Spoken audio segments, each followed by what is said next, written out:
When I saw my husband's brother walk into the kitchen with his sleeves rolled up and a mischievous grin on his face, I didn't think much of it. He was always like that, charming, a little too casual, the kind of man who made people feel like they were the only ones in the room. I offered him coffee out of politeness, not anticipation. And yet, when our fingers accidentally brushed over the mug handle, something strange flickered in the space between us. I laughed it off. So did he. But later that night, I stood at the sink washing dishes, and I couldn't stop thinking about how warm his hand felt. How long it lingered. I wasn't supposed to notice that. I was the responsible one. The steady wife. The loyal woman who kept the house running while my husband buried himself in deadlines and late-night meetings. But lately, even the quiet had changed tone. Silence wasn't peaceful anymore, it was empty. And now, with his brother under our roof, the walls of that silence began to shift. I didn't know it then, but that accidental touch was the first of many lines I would cross. Not all at once. Slowly. Almost without meaning to. But one moment would lead to another, and then another, and soon I'd find myself somewhere I swore I'd never go. Before I take you with me through the choices I made, tell me this, have you ever let something harmless grow into something dangerous, just because you were too lonely to stop it?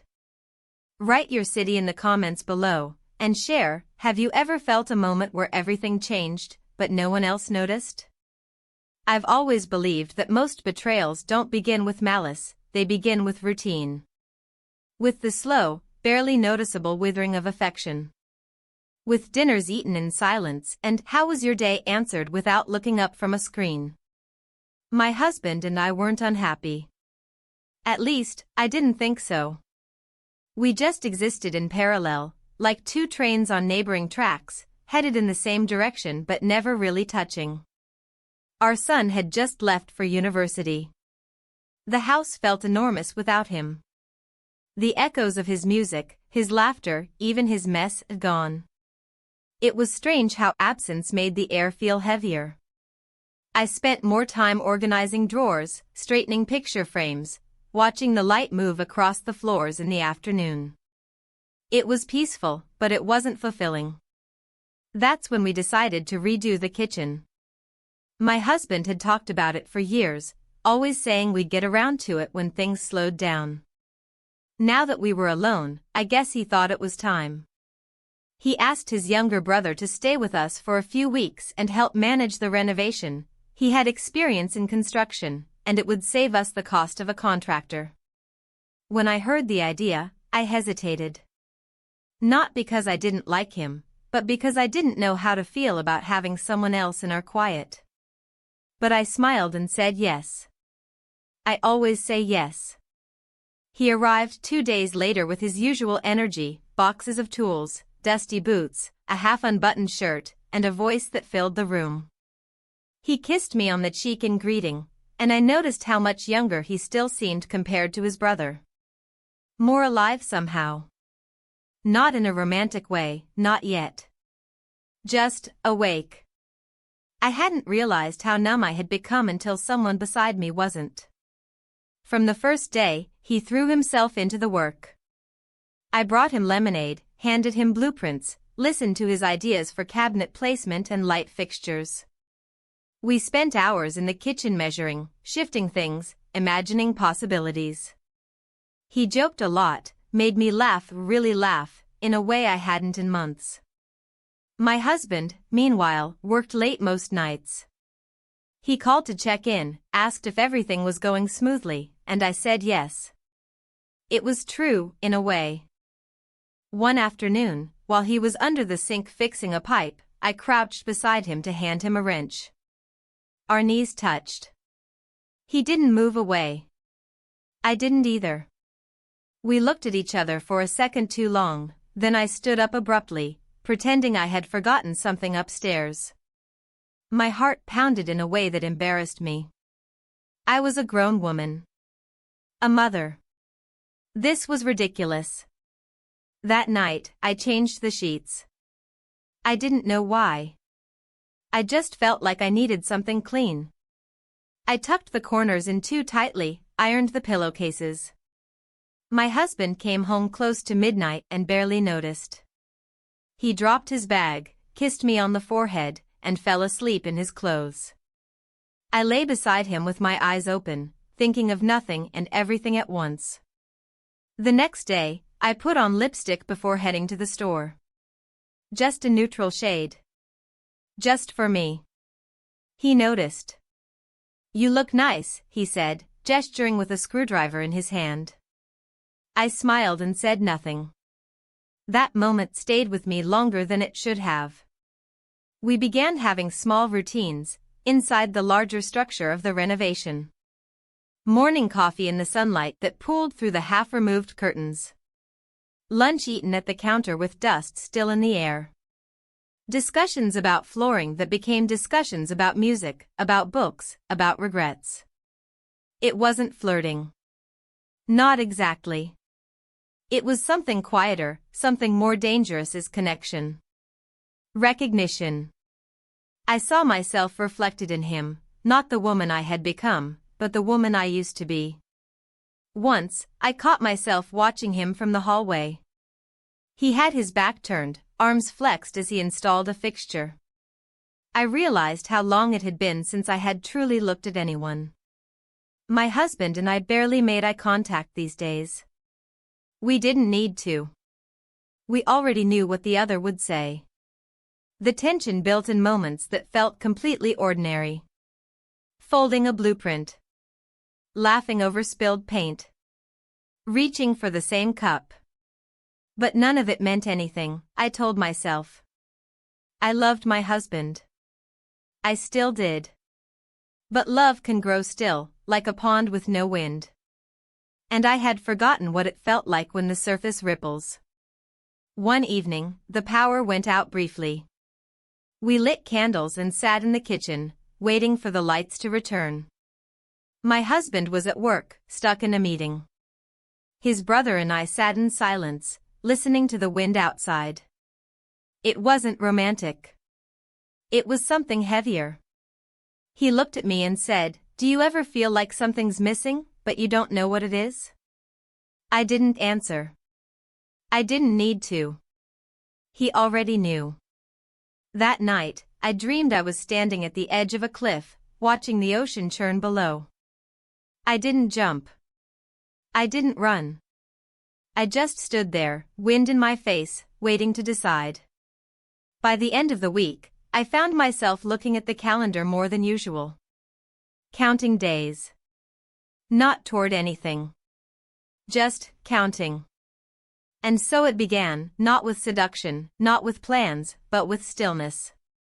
With the quiet understanding that something inside me had shifted, and that shift would lead me somewhere I never expected. Where? I didn't know yet. But I was already walking. The morning after felt quieter than usual, though nothing on the surface had changed.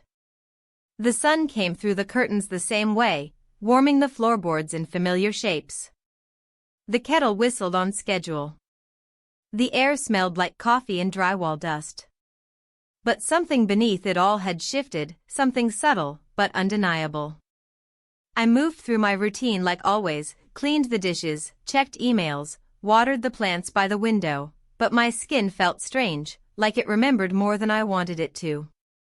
His voice echoed in the back of my mind, not the words, but the way he said them. I could still feel the outline of our moment, the weight of it resting in the middle of my chest. I told myself it didn't matter. It was nothing. A lapse in judgment. A small mistake. But I couldn't stop replaying it. He was already downstairs when I entered the kitchen. He greeted me the same way he always did, with a half smile and a joke about the state of the cabinets. Nothing in his voice betrayed what had happened. That disturbed me more than I expected. I wanted something to be different, some sign that I wasn't imagining the tension between us. But he just sipped his coffee and pointed out a crooked shelf like everything was exactly the same. I nodded and played along, pretending to care about the shelf. But my mind was elsewhere, split in two. One part of me wanted to retreat entirely, to erase the moment, to re-establish normalcy. The other part, quieter but stronger, wanted to know what would happen if I didn't. By the time my husband came home that evening, I had almost convinced myself that the moment had been harmless. A flicker of confusion. It would pass. He kissed me on the cheek, told me about a meeting that ran late, and thanked his brother for patching the wall near the fridge. We sat down for dinner like any other night. The conversation stayed on safe topics, contractors, invoices, the weather. But later, as I lay in bed beside him, staring at the ceiling, I couldn't sleep. His breathing was slow and steady, and I counted the seconds between each rise and fall of his chest. I thought about how long it had been since he'd looked at me for longer than a few seconds. I thought about how quickly his brother had noticed things that my husband hadn't in years. It wasn't anger I felt. It wasn't even sadness. It was absence. The absence of attention, of touch, of being seen not just as a wife or mother, but as a woman. The next morning, I found myself taking extra time to get dressed. I didn't put on anything revealing, nothing out of place. But I chose a top that fit just a little closer, brushed a light shimmer onto my cheeks, wore earrings I hadn't touched in months. When I came down the stairs, he looked up from the floor plans and paused for a split second. "You look nice," he said simply, before turning back to his sketches. That pause was all it took. We worked side by side the rest of the morning, laying out tiles, measuring angles, debating colors. The conversation stayed mostly on task, but every now and then our hands brushed when reaching for the same tool, and each time it happened, something inside me pulled taut. Around midday, he suggested we grab lunch from the cafe around the corner, his treat. I hesitated, unsure whether accepting would mean anything, but I nodded anyway. The air was crisp when we stepped outside. The walk was short, but the silence between us was heavier than before. Neither of us mentioned the kiss. Neither of us asked what it meant. At the cafe, he held the door open for me. We sat at a small table near the window, watching people pass by. Our conversation drifted back to memories, childhood stories, awkward teenage moments, favorite vacation spots.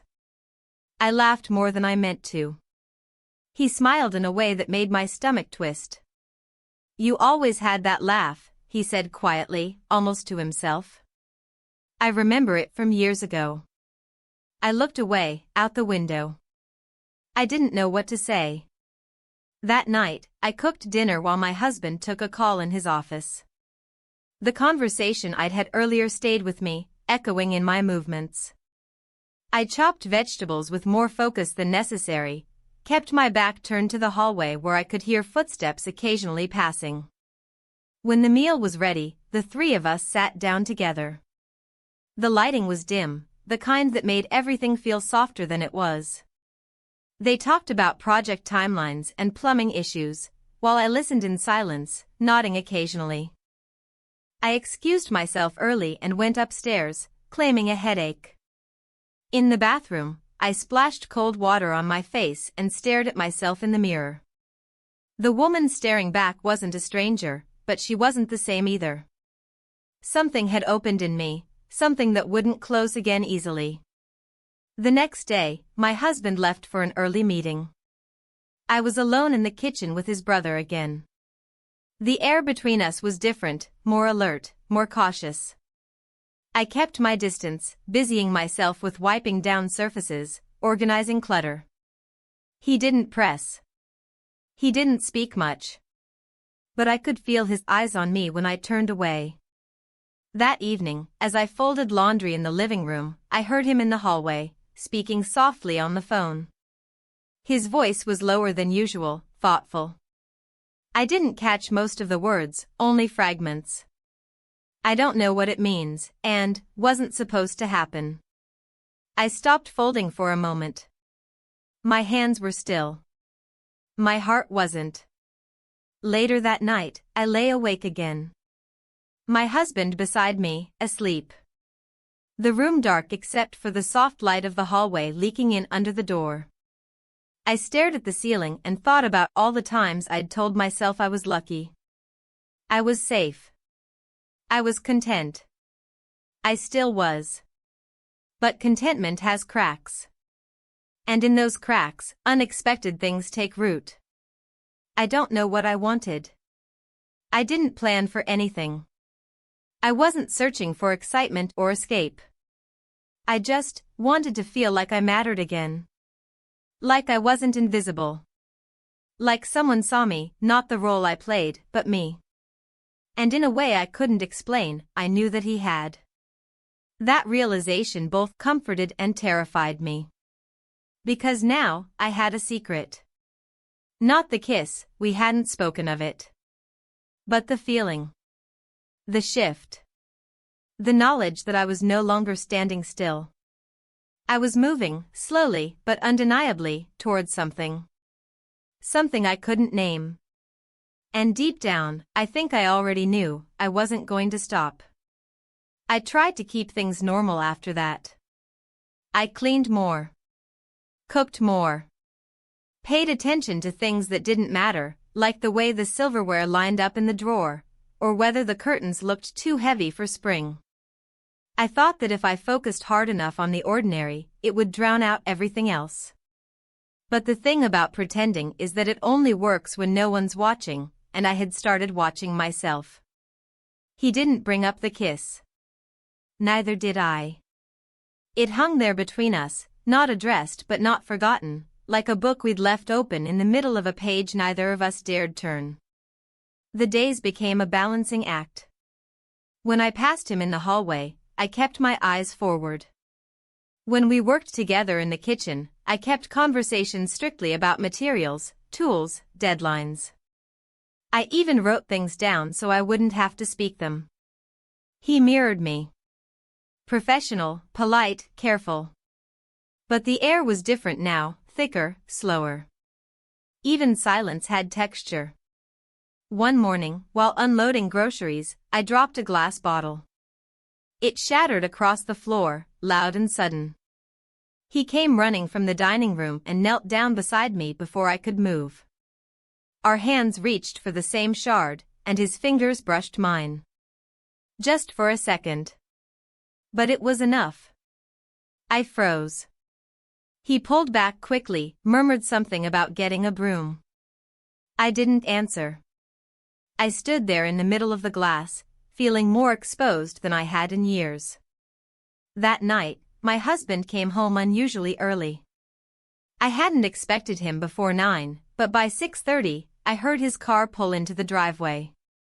I panicked, not because I had anything to hide, but because I wasn't ready for both of them to be here at once. I didn't want to see their faces side by side. I didn't want to measure what I felt against what I was supposed to feel. He walked in with takeout and a smile, said he thought we could all use a break from cooking. His brother looked surprised but nodded. We sat at the table together, the three of us, passing boxes of noodles and rice, pouring drinks, making small talk. I tried to keep the rhythm going, throwing in casual comments, laughing at appropriate moments. But my laugh sounded foreign to my own ears. At one point, my husband leaned across the table to pass me a napkin, and his hand rested briefly on mine. A familiar gesture. Automatic. I smiled back, but something in me winced. Not because I didn't want his touch, but because I couldn't remember the last time I'd noticed it. After dinner, he went upstairs to take a call.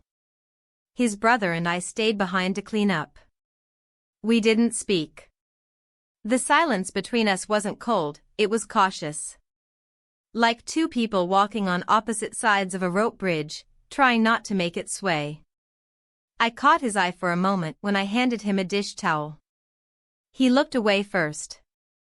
Later that evening, I overheard him on the phone again, soft voice, low tone, from the hallway. I didn't try to listen, but I caught fragments. Not fair to anyone, didn't mean for it.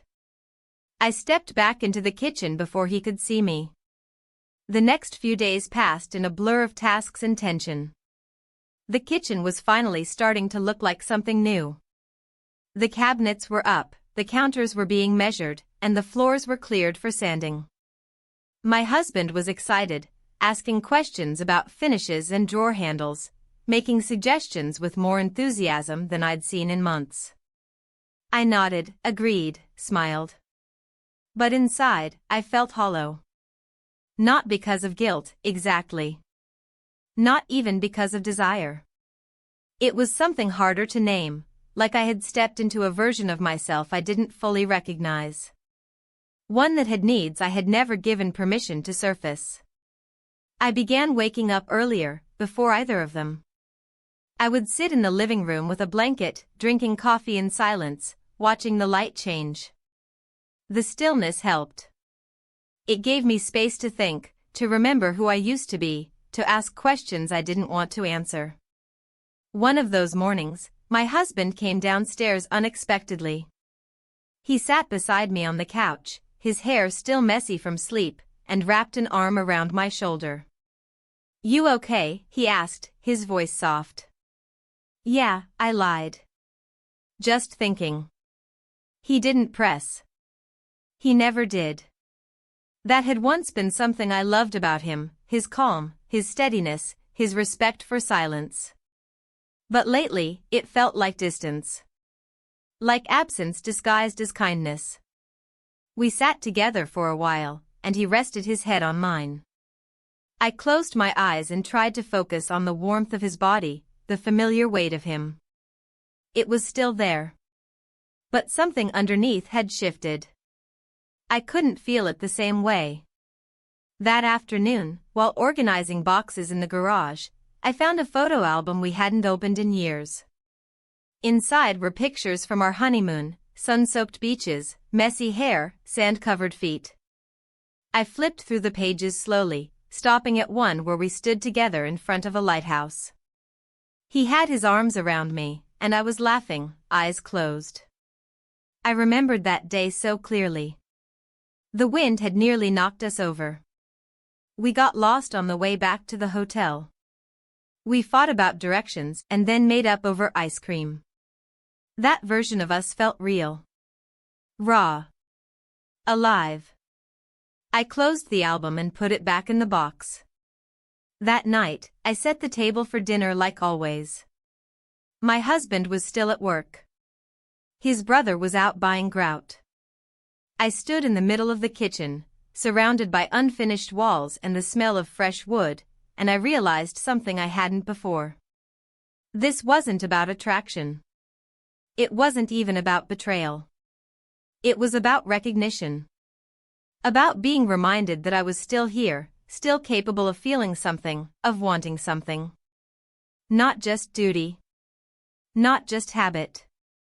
When he came home, he smiled as he took off his jacket and set down the supplies. "You okay?" he asked, mirroring his brother's words from that morning. I nodded. And then I turned away. Because I couldn't say yes and I couldn't say no. Because every answer felt like a choice I wasn't ready to make. But choices were coming. I could feel them closing in. Quietly, slowly, like dusk turning into night. I wasn't sure which direction I'd go. But I knew the bridge I was walking couldn't stretch much longer. It was a Tuesday when everything felt just a little too quiet. The kind of quiet that doesn't soothe you, but unsettles you instead. I had the whole house to myself for the morning. My husband left early for a conference meeting across town, and his brother had gone to pick up a delayed order of backsplash tiles. The space felt strange without either of them, like the walls were listening. I wandered from room to room, pretending I was checking on the progress, pretending I had something important to do. But all I was really doing was avoiding sitting still. I couldn't bear the weight of my own thoughts when I wasn't distracted. Stillness only invited reflection, and lately, reflection had started to feel dangerous. By mid-morning, I was sitting on the floor of the guest room, sorting through a box of old linens I hadn't touched in years. I unfolded one of our first bedspreads, pale blue and slightly frayed at the corners. I held it in my lap and tried to remember what it felt like to sleep under it, back when everything was new. The texture was familiar, but the feelings were too far away now. There was a knock on the front door. I stood up too quickly, startled, the quilt slipping from my hands. For a moment, I thought it might be him, his brother, returning unexpectedly. But it wasn't. It was the neighbor across the street. She stood on our porch with a Tupperware container and an apologetic smile. "Thought you might want some muffins," she said when I opened the door. "Still warm." I thanked her and invited her in, mostly out of habit. She stepped inside and glanced around at the unfinished walls, the exposed beams, the makeshift table setup we'd been using since the renovation began. "Quite the project," she said, setting the container on the counter. "You've got your hands full." I nodded, offering her coffee, though I knew she'd decline. She looked at me for a long second, then said, "Everything okay?" It was a simple question, one people ask all the time without meaning it. But something in her tone made me wonder if she saw more than she let on. I smiled and said yes. She didn't press. When she left, I closed the door and leaned against it for a moment. That strange feeling again, like I was being watched, even when I wasn't. Later that day, my husband returned briefly between meetings. He had a quick lunch in the kitchen, asked about the progress on the tile order, and then left again. It was mechanical. Efficient. Polite. Nothing wrong on the surface, but something beneath it felt disconnected. I had grown used to it over the years, this careful distance between us. We loved each other in a way that felt more like routine than desire now. Like two people who had memorized all their lines and couldn't remember why the play mattered anymore. In the afternoon, his brother came back, arms full of boxes. I helped him carry them in. We worked together in silence for most of the afternoon, lining up the tiles, laying them out across the floor to visualize the pattern. At one point, he crouched beside me and asked what I thought about a particular shade. Our shoulders touched as we leaned forward. I didn't move. "I think this one," I said quietly, pointing. He nodded. We didn't speak again for almost an hour. But the silence wasn't awkward. It was deliberate. Like both of us knew that too many words could make things worse. When my husband returned home that evening, he was tired, distracted. He dropped his bag near the couch, kissed me on the temple, and said something about a rescheduled meeting for the weekend. I nodded, barely hearing. My thoughts were still in the kitchen, where I had stood too close to someone I shouldn't have. We ate dinner quietly. No one talked much. I asked a few questions about his day, he answered. Then we cleared the plates together, moving around each other like synchronized swimmers. It was smooth. Predictable. Lifeless. That night, I stood by the bedroom window after my husband fell asleep. The neighborhood was dark and still. A single streetlight flickered near the end of the cul-de-sac. I stared at it until my eyes blurred. I thought about the way his brother looked at me when I wasn't paying attention. Thought about the way I caught myself waiting for it. Not because I wanted trouble, but because I wanted something to stir in me again. The next morning, I found a note on the kitchen counter. It was from his brother. He'd gone to the hardware store, said he'd be back by noon. The handwriting was neat. Careful. Too careful. Like he'd taken time to make sure it didn't say anything it shouldn't. Around mid-morning, I decided to walk to the corner store. I needed a break from the house. From the air inside it. I picked up a few things we didn't really need: tea, a magazine, a new dish towel, and wandered the aisles slowly, pretending I had nowhere to be. When I returned, I found him back in the kitchen, unpacking tools. He looked up when I walked in, his eyes resting on me for just a second longer than necessary. I placed the bag on the counter and asked if he needed help. He didn't answer right away. Then finally said, "Only if you want to." We worked side by side for the next few hours. Occasionally our hands brushed. Once, I turned to pass him a pencil, and he was closer than I expected. I inhaled sharply. He stepped back immediately. We didn't speak of it.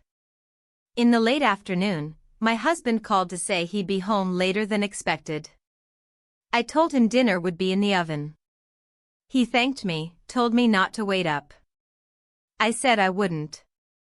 I stood at the stove stirring a pot of soup while his brother gathered tools in the dining room. There was a weight in the air I couldn't ignore anymore. A tension that grew heavier every day we avoided it. I stirred slowly, listening to the sound of metal against metal as he packed up. After dinner, I sat in the living room with a book I couldn't focus on. The house was dim and quiet. He passed by the doorway, paused for a moment, then continued down the hall to his room. I closed the book and leaned back in the chair, listening to the creak of the floorboards as he moved away. I thought about what we were doing, what we weren't saying. I thought about the silence between us and how loud it had become. And I wondered how long we could keep pretending it didn't exist. There was a part of me that wanted to believe I could still turn back. That nothing had happened yet that couldn't be undone. But that part was shrinking. Because deep down, I already knew we were past the point of pretending. The morning began like many others, quiet, still, unremarkable. The sky outside was overcast, the light diffused and soft, and the house felt heavier than usual, like it was absorbing the weight of everything left unsaid. I moved through the kitchen slowly, setting out mugs, slicing fruit, going through the motions of a life I could still almost pretend was simple. My husband had left early again. He had an off-site meeting in the city and wouldn't be back until after dinner. His brother was still asleep when I woke, or at least his room was quiet. I didn't knock. I didn't want to begin the day by crossing lines I wasn't sure I could return from. But part of me hoped he would come down soon. I was ashamed of that hope. It made my skin feel too tight, like it didn't fit anymore. When I finally heard his footsteps on the stairs, my heart beat faster than it should have. I tried to calm myself by stirring the oatmeal, focusing on the small swirl of the spoon. He entered the kitchen quietly and offered a casual morning, his voice low and rough from sleep. I answered with a nod. We didn't speak much as we ate. The silence between us had taken on a new shape, less like avoidance and more like anticipation. He thanked me for breakfast, and I noticed how he lingered a second too long near the sink, his hand resting against the counter while mine hovered near the drawer. We stood inches apart, both pretending not to notice. Later, we packed up the car to drive to a tile warehouse across town. The order we needed wasn't available at our usual store, and the delivery date had been pushed back. It was a practical decision to go together, just a simple errand. That's how I justified it. That's how I told myself it meant nothing. The drive was mostly quiet. He chose a route along the lake, which surprised me, but I said nothing. The view was calming, gray water stretching endlessly beside the road, the occasional bird diving toward the surface. I watched the landscape drift past, trying to keep my thoughts tethered to something solid. At a stoplight, he glanced at me and asked how I was holding up with the renovation chaos. I smiled and said it wasn't so bad. He nodded, but his eyes lingered. You don't have to act fine all the time, he said softly. I looked away, back out the window. I wanted to say something, anything, that would shift the moment back into safe territory, but the words wouldn't come. The warehouse was noisy, filled with the echo of forklifts and the sound of boxes shifting. We spent nearly an hour examining styles, arguing over finishes, walking aisles that seemed to repeat themselves. At one point, we both reached for the same sample, our hands brushing. This time, I didn't pull away. He didn't either. We stood like that for a second, neither of us moving, until a clerk approached, asking if we needed help. The spell broke. We each stepped back. After making our selections and loading the boxes into the car, we decided to grab a coffee before heading home. The cafe was small, tucked into a quiet street with outdoor seating and a view of the water. We sat across from each other at a small metal table, our hands wrapped around warm paper cups. Conversation came easier than I expected. We talked about nothing at first: the weather, the renovation timeline, the rising cost of materials. But eventually, he mentioned how hard it had been for him after his last relationship ended. How he'd spent months pretending he was fine when he wasn't. I listened. Not just to his words, but to what wasn't being said. He asked if I ever felt stuck, like I'd built a life I didn't recognize anymore. I didn't answer right away. Instead, I watched a family walk past the cafe, parents with two small children, one of them laughing so hard he nearly tripped. It reminded me of when our son was that age. Of how quickly things change, how slowly we notice. I finally said, I think we all feel stuck sometimes. Even when things look fine. He nodded. We sat in silence for a while, sipping coffee that had gone lukewarm. On the drive back, we took the same route. The sun had come out, casting reflections on the lake. I felt tired, but not physically. It was the kind of tired that settles into your bones, that comes from carrying too much emotion too quietly. We were almost home when he pulled into a small roadside turnout without warning. I looked at him, confused. He said, "Let's just stop here for a minute." There was no one around. Just the two of us and the wind off the water. We got out of the car and walked a few steps toward the edge, where the lake met a low concrete wall. I leaned against it, the cool surface grounding me. He stood beside me, not touching, just close. "I know this is wrong," he said quietly. "But I can't keep pretending it's not happening." I didn't respond right away. My hands rested on the wall, fingers splayed, and I watched the waves ripple under the afternoon light. I said, "I don't know what I'm doing anymore." He didn't try to explain or excuse anything. He just looked at me like he was waiting for something. Like he would wait forever if I needed him to. And then it happened. We kissed. We didn't speak afterward. We didn't need to. The drive home was filled with silence again, but a different kind, heavy, honest, undeniable. When we pulled into the driveway, my husband's car wasn't there yet. I stepped out, carrying one of the boxes, and he followed behind. We unloaded everything, said almost nothing, and went about the rest of the day as if it had been any other. But it hadn't been. That night, I stood in the kitchen alone, staring at the row of new tile samples lined neatly on the table. They were beautiful. Clean. Unmarked. Waiting to be chosen. I thought about how easy it was to ruin something that looked perfect from a distance.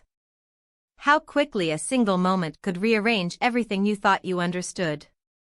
And still, a part of me felt more awake than I had in years. Not proud. Not reckless. Just aware.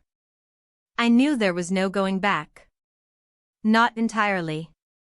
Something had shifted inside me, and no matter how carefully I moved forward, it would follow. What I didn't know yet was how close everything was to unraveling. But I would learn soon enough. The morning after felt neither quiet nor loud, it felt suspended, like the house itself was holding its breath. I moved slowly, deliberately, making coffee with hands that weren't trembling, but also didn't feel steady. Everything was back in its place, mugs stacked, sunlight creeping across the floor, the faint hum of the refrigerator. But I was no longer in the same place, not inside myself. He didn't come down right away. I sat at the kitchen table alone, hands wrapped around a warm cup, waiting but trying not to seem like I was. I thought maybe he'd act differently now, maybe avoid me, maybe say something that would break the weight of what had passed between us. But when I finally heard his footsteps, they sounded the same as always, confident, steady, like nothing had changed. He entered the room without a word, poured himself a cup, and joined me. Our eyes didn't meet at first. We sipped in silence. The air felt dense. Eventually, he said, "We should talk."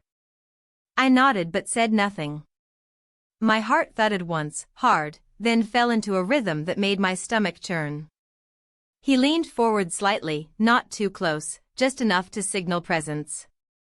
"I don't regret it," he said. "But I understand if you do." I wanted to respond. I even formed the words in my head. But what came out instead was a quiet, "I don't know what I feel." And that was the truth. He nodded, then leaned back in his chair. We didn't speak again. And then, as if the moment had never existed, we stood, rinsed our mugs, and moved into the day. That afternoon, my husband returned earlier than planned. He walked in carrying a brown paper bag with fresh bread and a small box of pastries, my favorite kind, the ones with raspberry filling.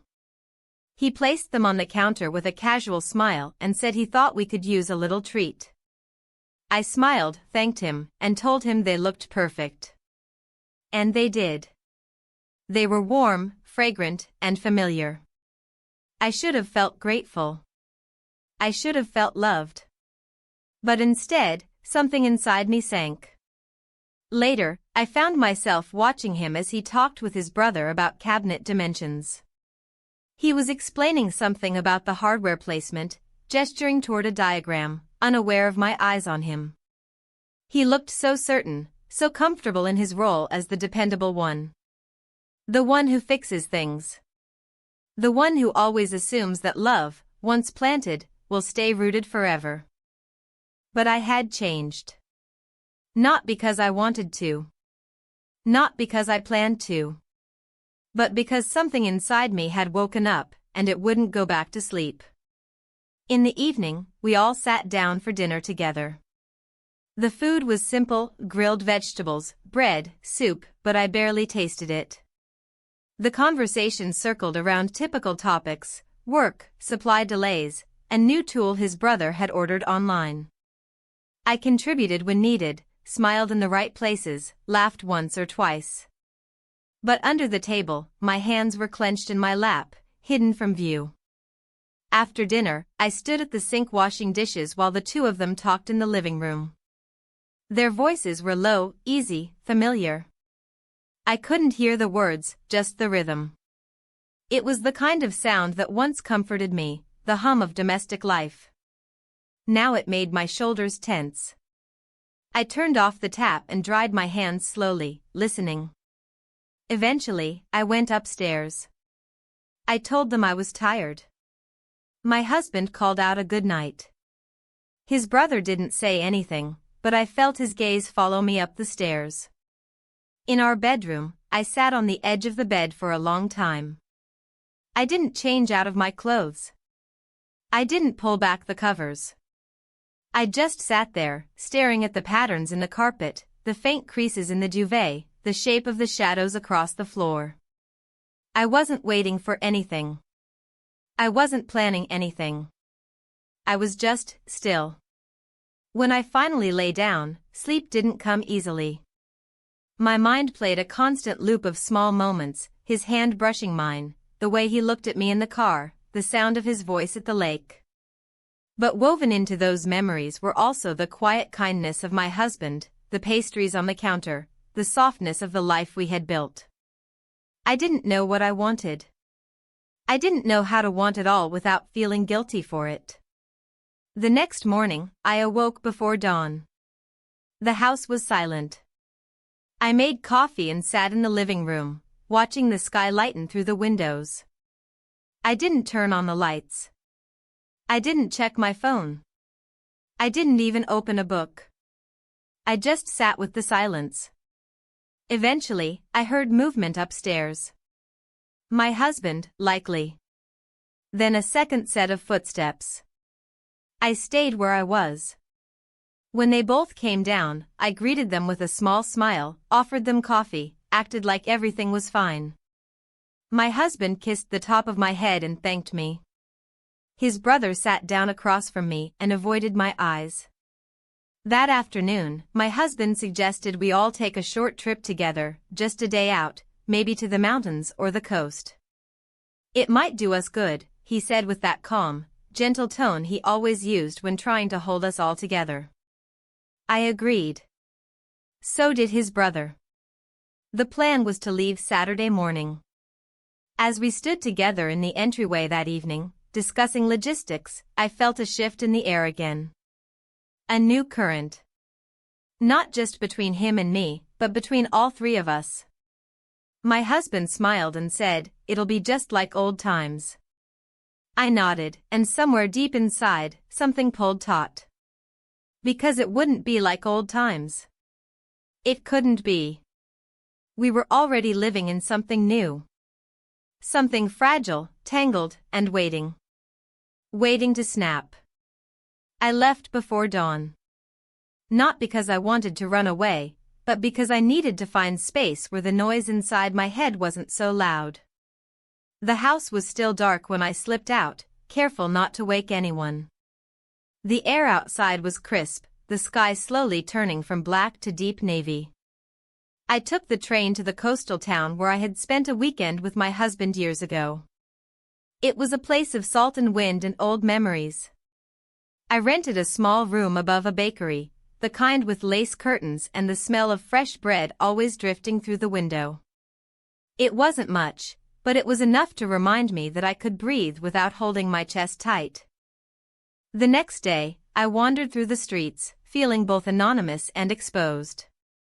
Faces passed me by, locals opening their shops, fishermen unloading their boats, tourists snapping photos.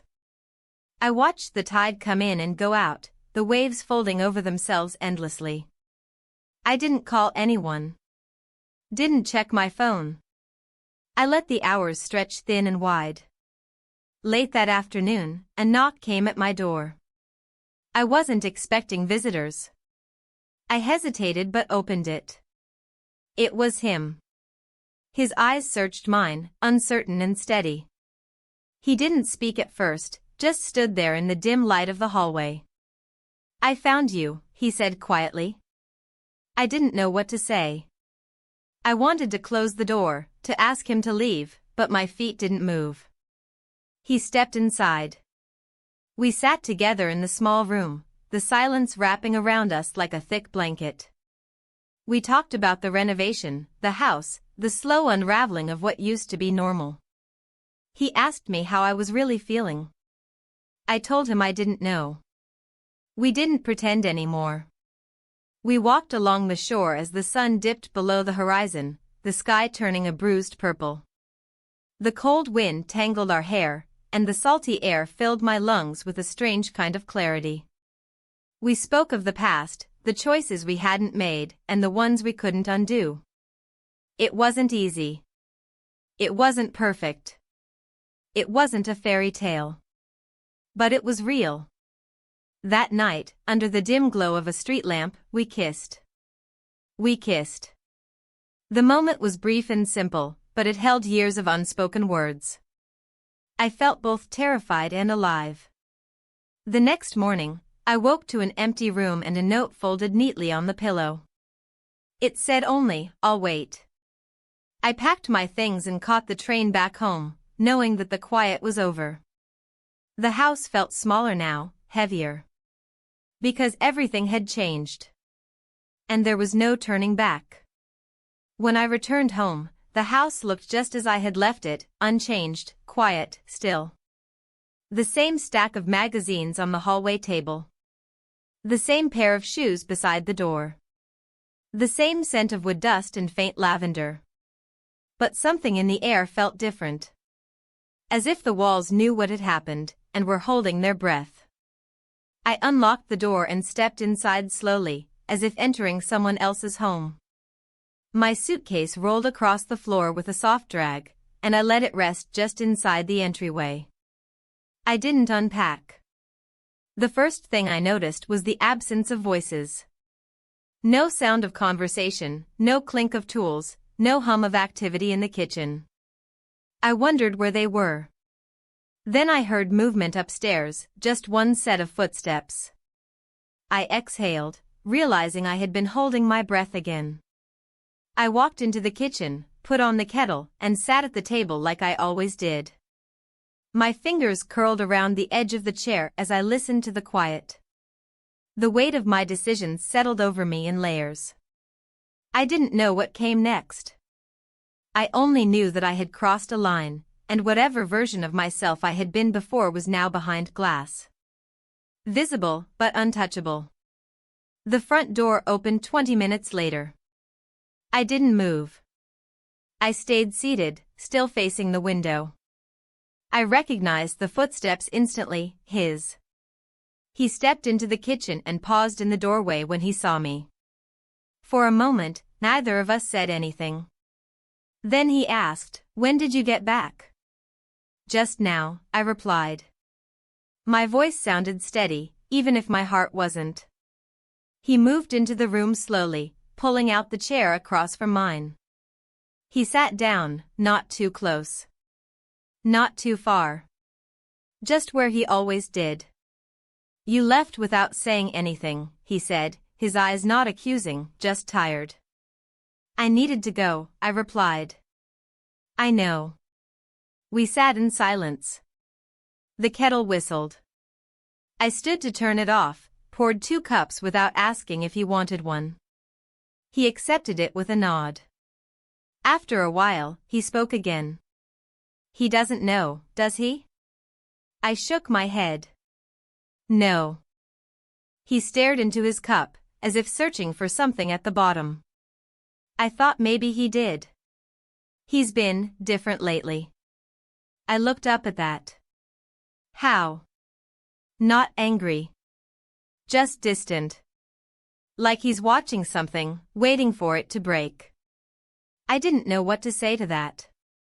I stared at the grains in the tabletop and traced them lightly with my finger. That evening, my husband came home while I was folding laundry in the bedroom. He stepped inside, looked at me for a long moment, and then smiled. It was a real smile, but something in it felt rehearsed. Like he had been practicing it on the way home. "You're back," he said simply. I nodded. "Just got in." He leaned against the doorframe and crossed his arms. "Good trip?" "It was quiet." "That's good. You needed quiet." His voice was warm. "Careful." He walked over and placed a folded sweater on the bed beside me. Then he kissed my temple and left the room. I stood there, holding a pillowcase, unsure what to do with my hands. That night at dinner, the 3 of us sat together again. The food was nothing special, store-bought rotisserie chicken, salad, bread. The kind of meal that fills the plate without demanding attention. We talked about the kitchen project. My husband asked about grout options. His brother responded with facts and prices. I nodded along when appropriate. Everything on the surface looked right. But under the surface, everything was changing. The next morning, I woke early and found my husband already downstairs, sipping coffee by the window. He looked up and smiled, motioning for me to join him. I did. "I've been thinking," he said, "maybe we should do more than just the kitchen. Maybe take down that wall between the living room and dining room. Open the space. That's a big change. Maybe it's time." I didn't answer. I stared out the window at the neighbor's garden, early tulips pushing through the dirt, persistent in their silence. Later that day, while putting away dishes, I noticed an unfamiliar flash drive sitting on the kitchen counter. Small. Silver. Ordinary. I picked it up and turned it over in my hand. No label. Just plastic and metal. Did you leave this here? I asked when his brother passed by. He looked at it briefly, then shook his head. No. Not mine. I set it back down. That evening, as I passed by my husband's office, I saw the flash drive plugged into his laptop. The screen was turned away from the door. He didn't notice me standing there. I didn't say anything. I kept walking. The next few days passed in a strange rhythm. The kind that felt like we were all waiting for something. No one said it aloud, but I could feel it in the way we moved around each other. Like dancers who had rehearsed the steps, but weren't sure if the music had started yet. My husband became quieter. Not withdrawn, just quieter. He spent more time in his office, less time asking questions. He still smiled, still touched my shoulder when he passed, still kissed me goodnight. But something had changed in his eyes. Not suspicion. Not anger. Just distance. His brother avoided me when he could. Our conversations were brief, functional. He made excuses to work late, to leave the house for supplies, to keep moving. I found myself alone more often than not. In the garden. In the living room. In the unfinished kitchen with its exposed beams and boxes of tile. Surrounded by everything that was in progress. Everything not yet resolved. One afternoon, I returned home from the grocery store to find both of them standing in the driveway, talking in low voices. They didn't see me at first. When they did, the conversation stopped. My husband walked over, took a bag from my hands, and said, "We were just talking about the trim for the cabinets." I nodded, and we went inside. That night, I couldn't sleep. I lay in bed with my eyes open, listening to the soft sounds of the house, the creak of floorboards, the hum of the fridge, the wind brushing against the windows. At some point, I heard footsteps in the hallway. Then nothing. When I finally drifted off, my dreams were filled with things breaking, plates shattering, chairs falling, walls cracking open. I woke just before dawn, heart racing, throat dry. And I knew. I had crossed a line I could never uncross. And the consequences were coming.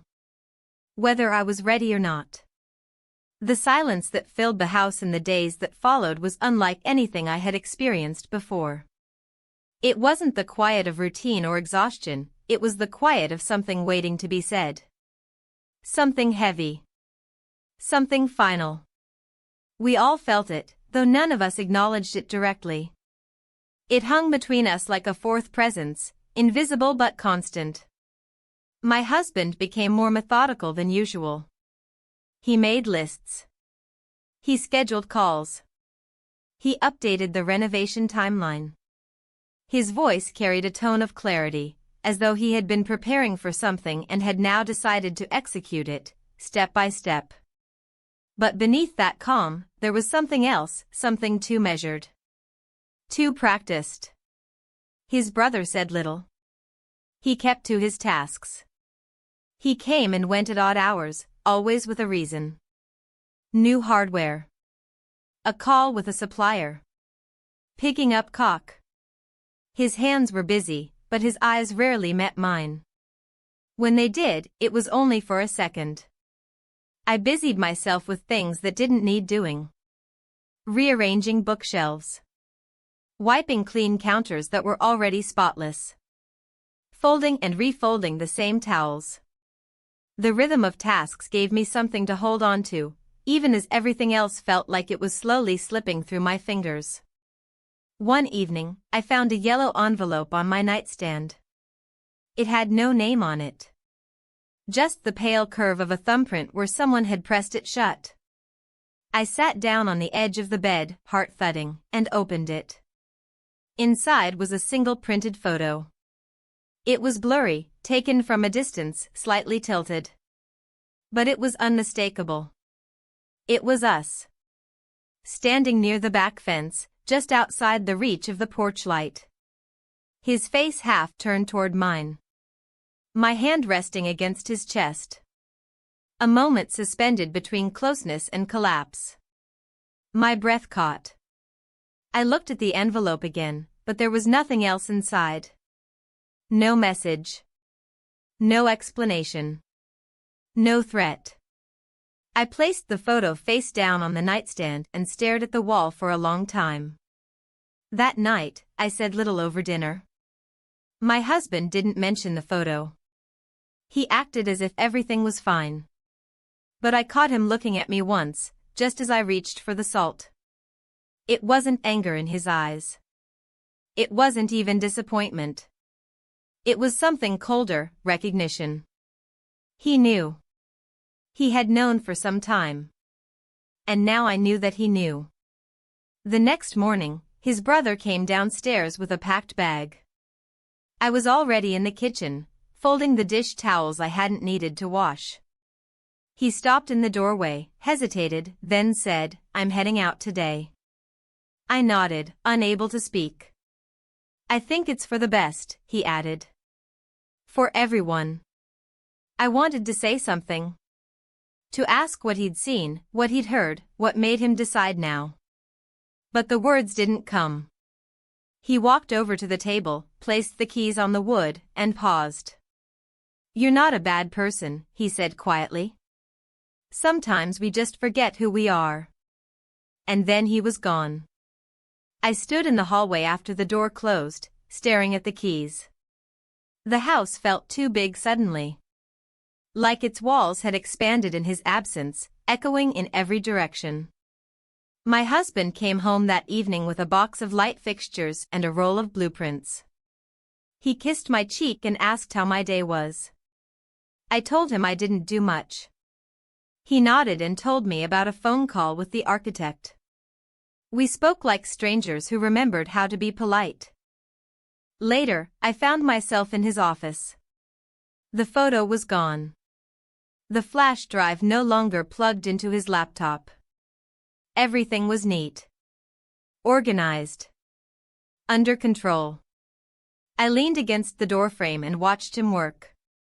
His hands moved with precision, his brow furrowed in concentration. "Did you see it?" I asked. He didn't look up. "Yes." I waited. Nothing followed. "I didn't mean for it to happen," I added, though the words sounded hollow the moment I said them. He finally looked at me, his face unreadable. "I know." Silence stretched between us. "You're not going to say anything?" "There's nothing to say." I wanted him to yell. To accuse.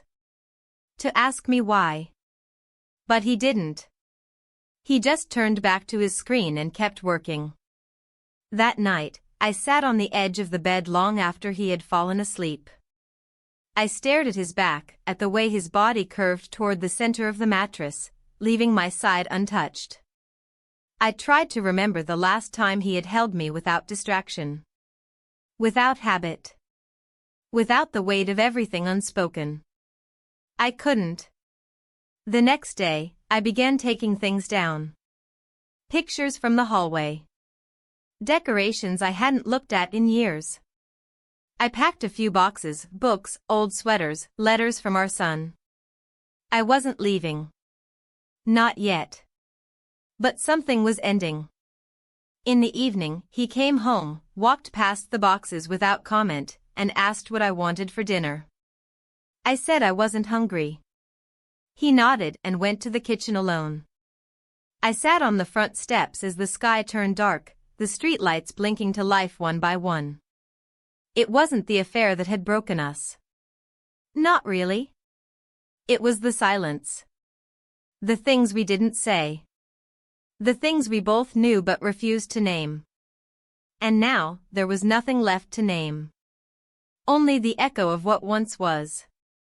I woke up to the sound of rain tapping lightly against the window. The kind of rain that didn't rush or roar, but stayed steady, as if trying to wash something clean without being noticed. The sky was a dull gray, and the air in the bedroom felt damp, like it had been holding too many words for too long. The side of the bed next to me was empty, but still warm. He had woken early, as he often did these days. I lay there for a few minutes longer, staring at the ceiling, listening to the soft rhythm of water outside and wondering what else was quietly falling apart. Downstairs, the house smelled like coffee and toast. When I entered the kitchen, he was already dressed, reading through a folder of paperwork. He glanced up at me, nodded, and returned to his pages. We exchanged the usual words, "Good morning, did you sleep, more coffee?" Everything about us had become polished and practiced. Every glance was measured. Every sentence carefully edited. I poured a cup of coffee and sat across from him. He continued working. His expression was calm, but his silence wasn't the same silence I had known for years. It wasn't absence. It was awareness. Acceptance. The kind that says, "I see you. I know. But I'm not going to stop you. Or stop myself." A few hours later, an architect arrived. My husband greeted him at the door and led him inside, their conversation shifting quickly into renovation terms, structural support, floor plans, new beams, lighting angles. I stayed near the staircase, listening as they moved from room to room. "We'll tear down this wall completely," my husband said, gesturing toward the space between the dining room and kitchen. "Start fresh." The architect nodded. A clean layout. More light. More openness. They went upstairs to measure windows. I remained downstairs, fingers brushing the wall that would soon be gone. I remembered painting it. I remembered choosing the pale green color, how it clashed with the tile until I grew to love it. I remembered where a corner of the old calendar had left a faint square of sun-faded contrast. So much had happened here. And now it was being erased. When they left, my husband returned to the kitchen, picked up his coffee, and stood by the window. His voice was quiet when he finally spoke. "I've been thinking about moving my office to the other side of the house." "Okay," I replied. It was the only word I had in me. He turned to look at me. "Do you want to stay here?" The question caught me off guard. Not just because it was unexpected, but because he didn't ask it with resentment. He asked it like someone offering a decision that had already been made in part. I didn't answer right away. I didn't know how. "I don't want to fight," he said. "That's not who we are." I nodded, grateful for the truth of that. We never fought. We avoided. We allowed things to decay quietly, assuming time would repair what effort didn't. It hadn't. He continued, "I just want something honest. Whatever that means now." I looked down at my hands resting in my lap. They were still. Steady. But inside, I was unraveling again, thread by thread. That evening, I began packing. Not everything. Just enough.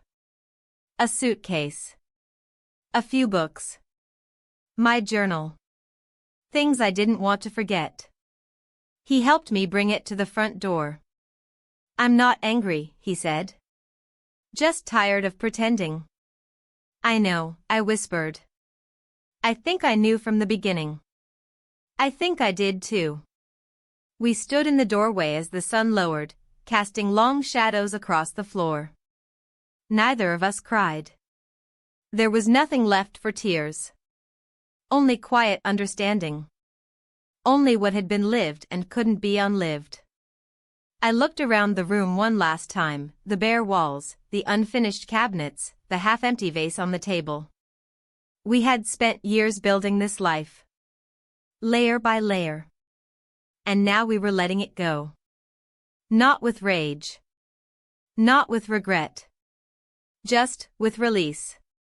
"I'll take care of the kitchen," he said as I reached for the handle. I nodded. "I know you will." I stepped outside. The air smelled of wet grass and distant lilac. The sky was still overcast, but softening. I didn't know where I was going. But I knew I couldn't stay. Not because I didn't love him, but because love isn't always enough. Sometimes, it just holds the shape of what used to be. And then it lets go.